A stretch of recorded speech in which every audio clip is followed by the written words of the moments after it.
This is story of this boy. He was born 860 grams. Can you imagine? 860 grams. ಈ palm size ಅಲ್ಲಿ ಇತ್ತು. ಇವಾಗ he's 1 year 2 months now. He's almost 7 kgs and it's a miracle. I wanted to share his story with you all.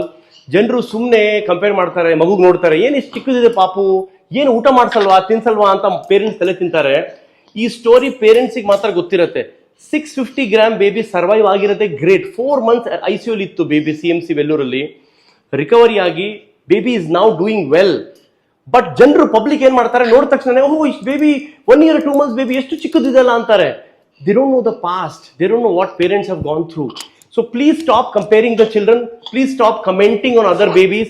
It's a miracle that from 650 grams, this baby is now almost 7 kg and doing very, very well. Every baby is unique. So